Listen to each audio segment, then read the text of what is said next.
My name is Joshua Ogbonnia for those who haven't seen me before. Very brief about me, I'm the founder and Chief Vision Officer at School Now Group.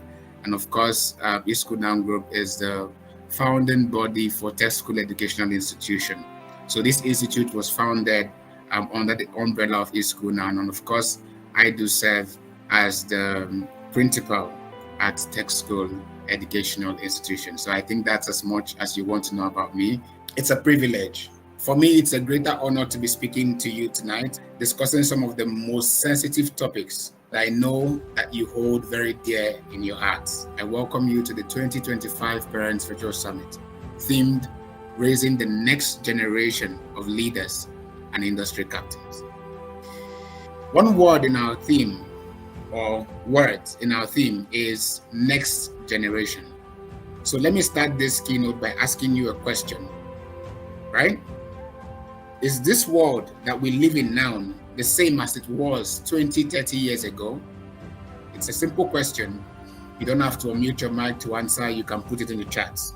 Is this world we live in today the same as it was 20, 30 years ago? I'm speaking with parents, so I'm confident that I'm speaking with people who have been here for quite a bit, right? So you would know if the world has been different, right?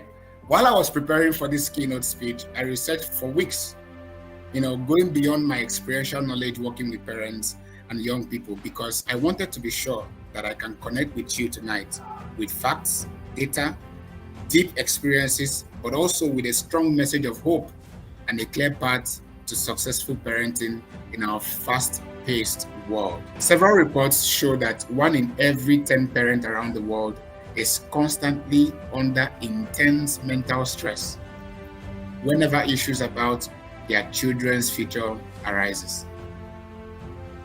Now, I believe that report. You can imagine 1 in every 10 parents. I believe that report. The reason why I believe that report is because you are here tonight. Your presence here tonight is a testament that you care, and I dare say, worry about your children's future. And this is regardless of the fact that you've sent them to choice institutions. You've enrolled them in countless programs. The reason is because the world we live in today is changing very fast.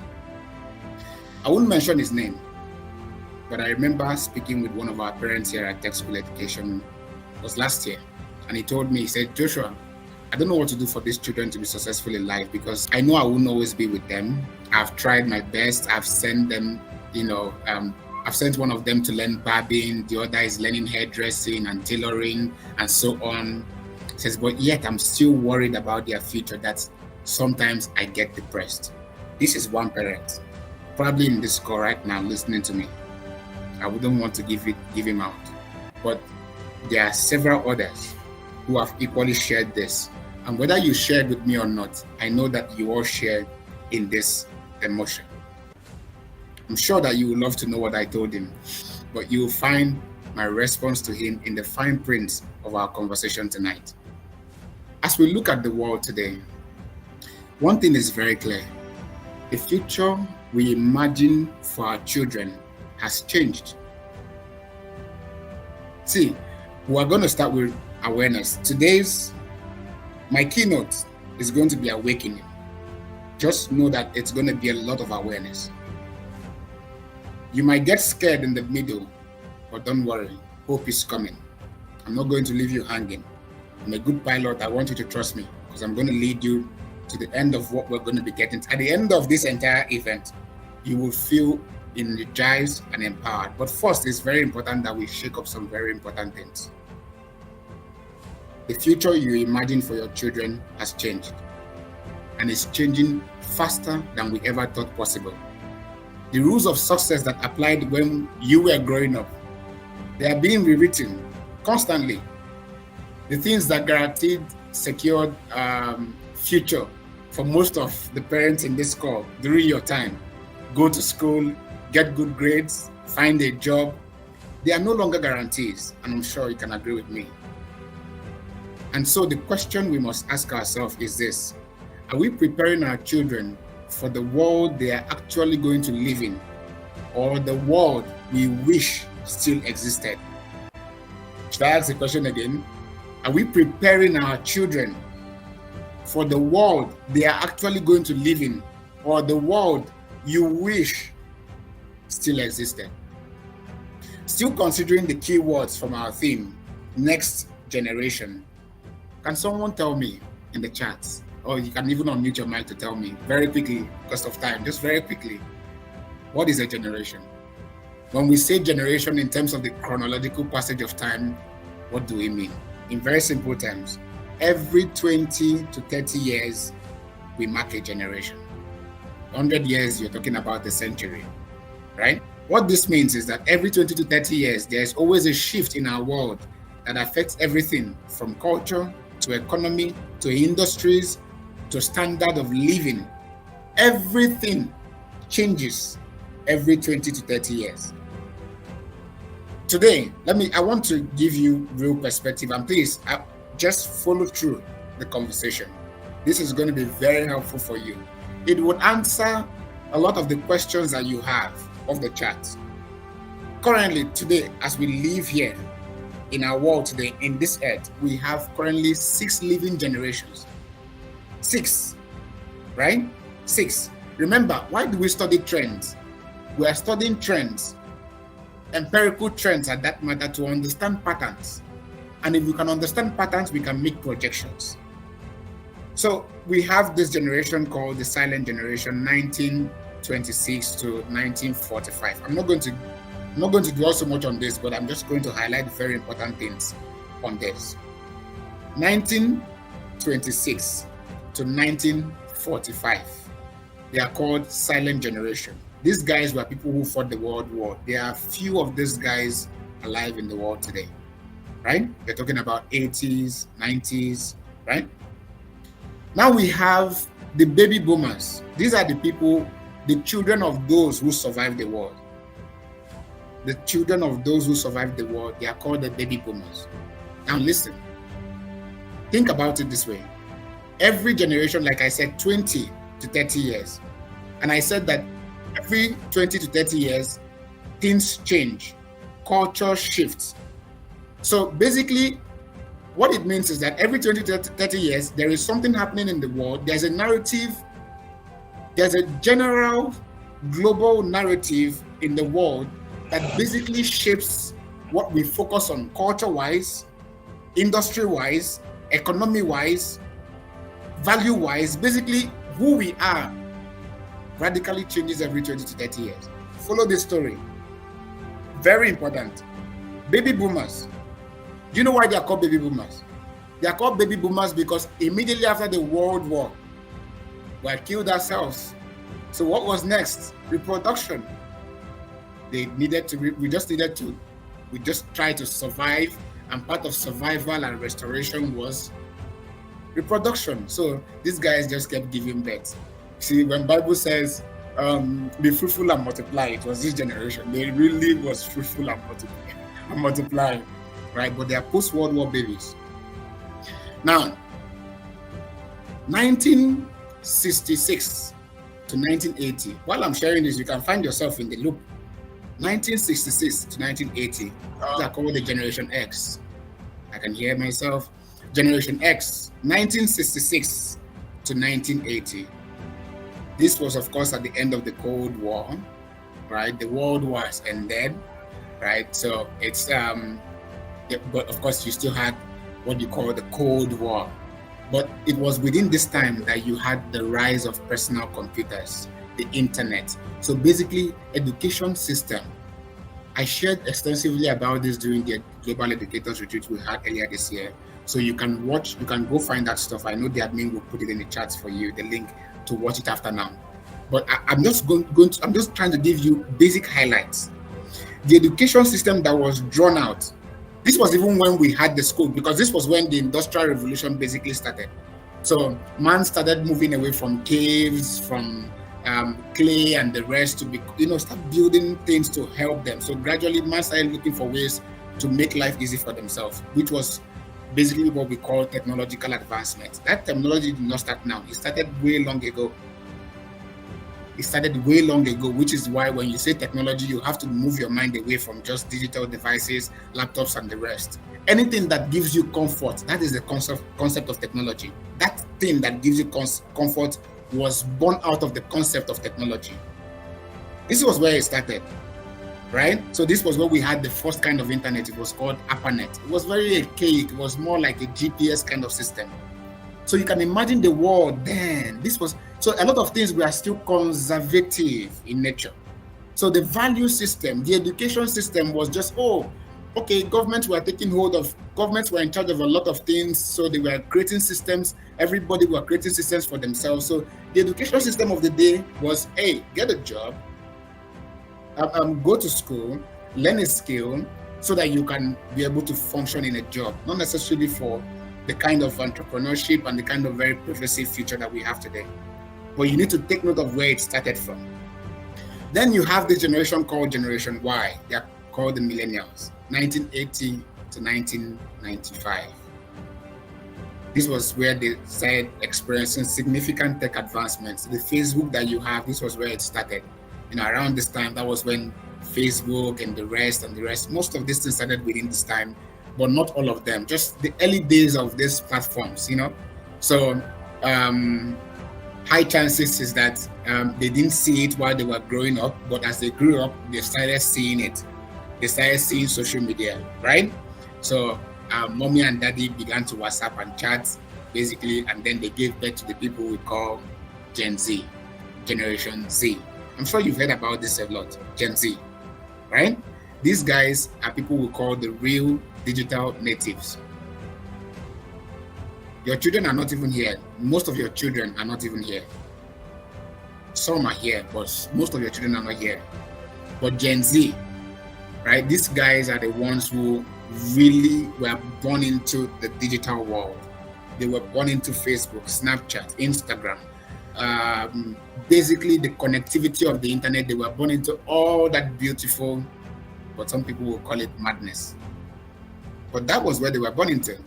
And we're talking about 1997 to 2012. 1997 to 2012. As though this was not enough, we have another generation called Generation Alpha. If you have younger kids, this is where they fall in.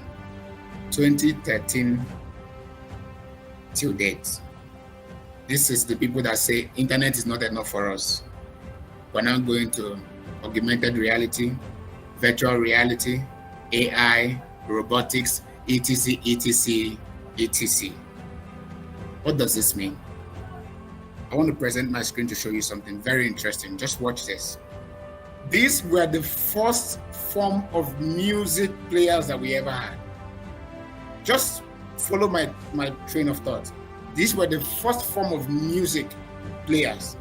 Those of the people that receive Grammys today, I'm sure this generation don't even know that Grammy structure is trying to emulate the first structure of the music player, right? So the LP records and the rest. Now, of course, some of you know this one very well. The cassettes. I met this one. I met this one too, but I also met this one. I met this one when it was ending, but I met this one as well. How many of you remember this one? The iPod. I remember having this. iPod. Very interesting, right? Now, this is showing you simple evolution. How simple as music player has evolved. Music, listen to music. Today, you don't need iPod. You now have Boomplay, Spotify, Apple Music. You now have, I have countless earbuds. You now have earpiece. You have a lot of stuff. You even have the ones that you can wear. What am I talking about? You also have Ray-Ban Meta glasses. Come on. Think about it. This was where we started. But imagine where we are right now. Now, let me show you something else. Think about this.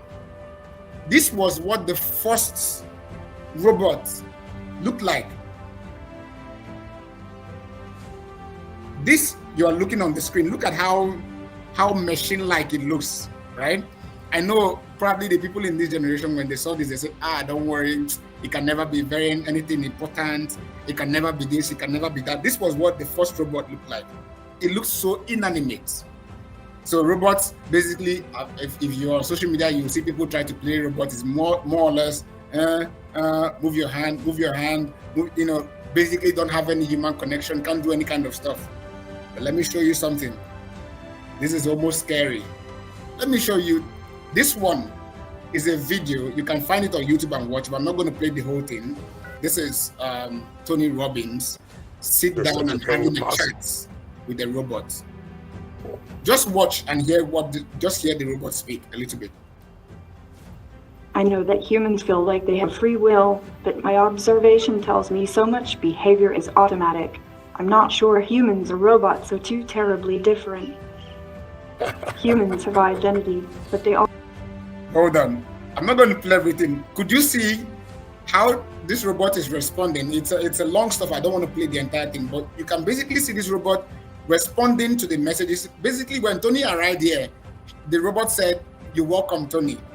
And at some point, Tony had to cough just to try to simulate some level of human tendencies. And the robot says, "Are you okay?" Right? This is something that has been programmed. Watch. Now, let's leave this one. Let me show you this. We moved away from having inanimate robots to what is called humanoid robots. I don't know if you've heard of this before. This is where the world is today. Humanoid robots. Watch. Let me put this at 2x speed.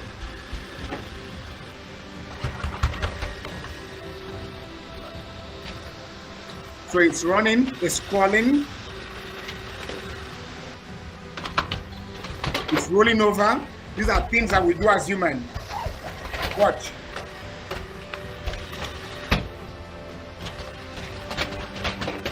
These are things your children know how to do. Think about that. Think about that. Just think about what you just watched now. I want you to take a moment to reflect on the reality your children live in. The kind of future. It's not just the reality that they live in right now, but also the kind of future that they're stepping into. Listen, the things I just showed you are not AI generated. These are real stuff that are happening. If you're following up world trends, you would see that Elon Musk, the richest man in the world, recently did a launch of one of his products, and it was robots that served foods, served drinks, basically served humans. The NBA, Nigerian Basketball Association, that's in America, literally have companion robots that help the players shoot their balls. I'm not telling you what is going to be happening years down the line. I'm telling you what is happening right now. Think about it this way. The fact that you as a parent are still struggling with adapting with the internet doesn't mean that social media and all these technological advancements will not stop shaping the future and defining the terms of success for the world your children are going to live in. The fact that you are struggling with it, the fact that you probably don't understand how to use it, it doesn't stop anything. It doesn't stop how these things I just showed you are shaping their realities. They're shaping both their realities and shaping their future.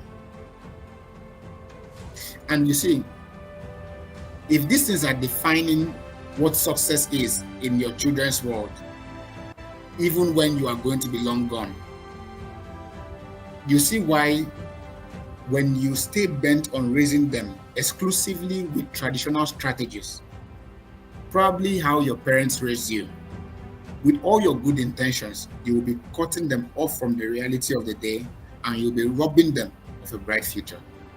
What do you think happened to the guys that used to work in the post office? How about big-time newspaper companies that have been overrun by social media pages and blogs? You can go on and on. The jobs that existed 20 years ago that does not exist today. Now, I wish I could end there and tell you and make you believe that there will be no more changes, no more shifts. But I can't, because even today, some of these jobs that the internet created, because as the internet is taking away jobs, it's creating more. So the ones that the internet has created equally is being erased and new ones are emerging. Parents, I am telling you that there is a future Africa is not yet ready for. Yet, we will be ready, but we are not yet ready for that future. I tell you the truth. And that is the rise of artificial intelligence. The rise of artificial intelligence, automation, and digital transformation. This is not a futuristic idea. It's not, it will happen tomorrow. It's happening now. Let me make a profound statement.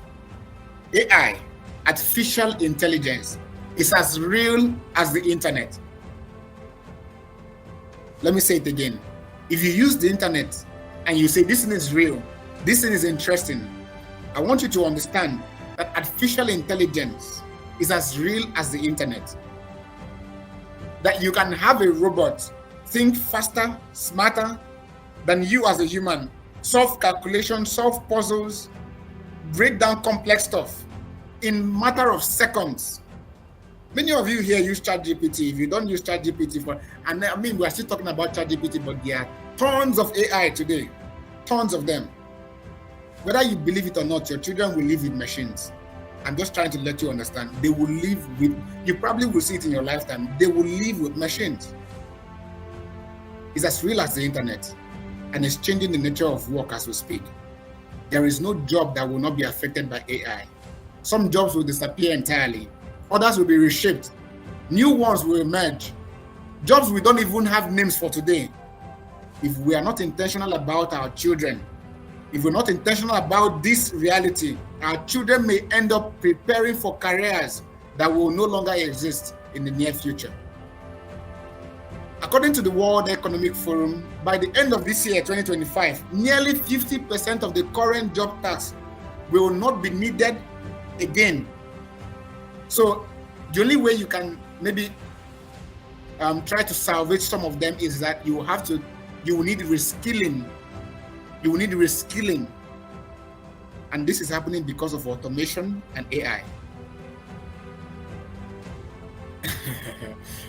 You don't want to know what AI is doing. It's wiping up designers. It's wiping up many careers that you know. Does it mean that it's going to wipe them off entirely? Now, the question I'm going to ask you, the question for you, the question you need to consider is, what exactly am I preparing my child for? A job, a career, or a life of adaptability, resilience, and leadership? What are you preparing your children for? A job, a career? How are we raising the next generation of leaders and industry captains?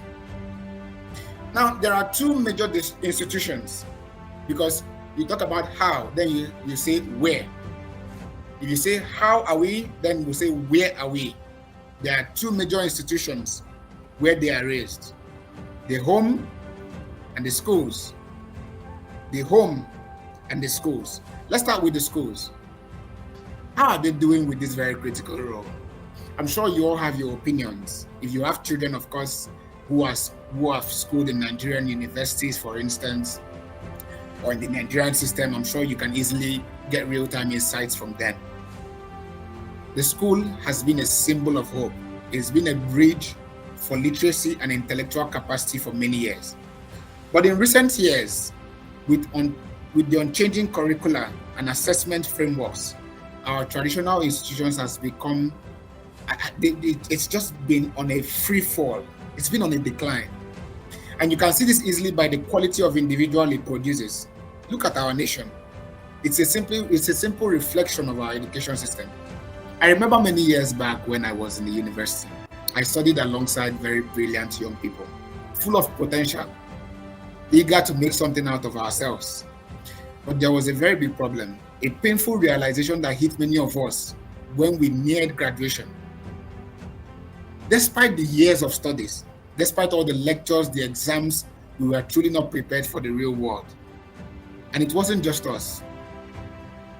It wasn't just us. It wasn't the lack of effort.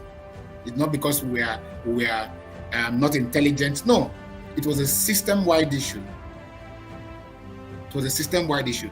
I remember the fear I saw in the eyes of many of my classmates in our final year. I still remember that fear. Some of them are still living in the shock of that fear today. I'm not joking. Now, except for very few courses, I remember, except for very few courses in the university today, or you would say most public universities, government universities, which of course you have most of our people in Nigeria, this is what they attend. I remember how students will be asked to pay for someone to get their projects done or practicals. Can you imagine that? A student studying engineering, computer science, agriculture, etc., expected to learn hands-on skills, are now being priced out of the very experiences that would prepare them for work and for the future that they will inevitably meet. This has resulted, of course, in graduates with big talks and no real skills. Big talks, we know how to talk, but no real skills. You know, the scary thing is that this thing is not just confined to the universities. A few weeks ago, one of our adopted sons came around and he asked me for money. And when I asked him, say, what do you need this money for? He said it was for a project. Remember, I'm talking about a child in secondary school. I probed further to find out what he needed the money for. You know, I wanted to know, okay, you want to buy materials to build this project or what? I was shocked when he told me that what he wanted was money because the teacher had mandated that they pay a technician to build that project and bring it back for assessment. Think about it. Secondary school. And of course, I realized that not all schools and even universities function like this. As a whole, we have a very big issue, right? But this is not everyone. But you see, when you compare the ratio to good to bad, you will see that we still have a long way to go. In that moment, I was speaking with one of these adopted sons. It hit me. We are raising children who are being trained to pass exams, not solve problems. And if this continues, what will happen when they step out into the real world? They will face what I call post-school clarity. Post-school clarity. That moment of realization that everything they were taught for the future, they were being prepared for, was in fact not enough. Everything that they thought was enough to prepare them was not enough. And many of them struggle. Many of them struggle. As much as I know that this is a cry out for national reformation of our school system, I believe that this has equally presented a priceless opportunity for parents to greatly invest and reinvest in the biggest educational institution known to man, the home. The home is the biggest educational institution known to man. I truly believe that the greatest school a child will ever attend is the home. You and I know that no teacher, no curriculum, no syllable can replace the daily lessons of life that child can learn in a nurturing environment, in a nurturing home environment. The hopeful part, you see, the hopeful part of this enduring awakening that I'm bringing to you is that while technology will eliminate some opportunities, it will create even more. So while some more, AI, robotics, etc., it's eliminating jobs, it's creating more. The key will be for you to equip your child with the right skills, but not just technical skills. Let me give you an instance. You have to tell your secretary to do A, B, C. And probably some days the secretary comes to work and maybe he or she is not feeling too well. Or maybe one day they wake up from the wrong side of the bed and then they just decide that day that they're just going to overlook you and then the work is not done. Think about it. The AI will carry out the very specific set of tasks that you have given to it without any emotions and get the job done for you. So you see that we will now have to move away from just technical skills, from just having technical skills, as much as it will be very important in a different sense. Technical skills will be very important in a different sense, but we must move away from just that. It's now important that we now begin to look at soft skills, leadership skills, emotional intelligence, and where do we learn these things from? The home, whether you are teaching it or not, they are learning it. It's either they're learning it or they're learning the opposite of it in your home. I remember growing up, My parents were deeply involved in my life, in not just my life, our entire. There's nothing we will not discuss with my mom. Virginity, sex, think about it, everything. Not just in academics, it was in building my confidence, my curiosity, my sense of responsibility. And that is why even today, I can confidently tell you that the lessons that have shaped my life were not taught me in a classroom. The most lessons that guide my life today were instilled in me in the home. Well, I'm glad that Bishop Funke Felix Adejimo will be in the house shortly, and she will be helping us explore that area. But listen, gone are the days that you will fold your hands and leave just the schools and society to raise your children for you. Listen, your harvest may not be pleasant. As I begin to climax my thoughts, I know there is still a very important question I'm here to answer. If jobs are changing, Joshua, what then should students study? What then should my child study? Let me put it in a simple way. We must shift our focus from preparing them for jobs to preparing them for life. Simple and short. We must shift our focus from preparing them for jobs. Those jobs will inevitably change. Prepare them for life, and you'll be sure that you've given them the best thing that they will need. First, instead of asking, what course should my child study? We should ask, how do I prepare my child for life? This is not about pushing them towards medicine or law or engineering because those were once paths to stability. No, the new paths of success is different. It is built on creativity, adaptability, emotional intelligence, and deep understanding of technology. Let me repeat them again if you want to write it down.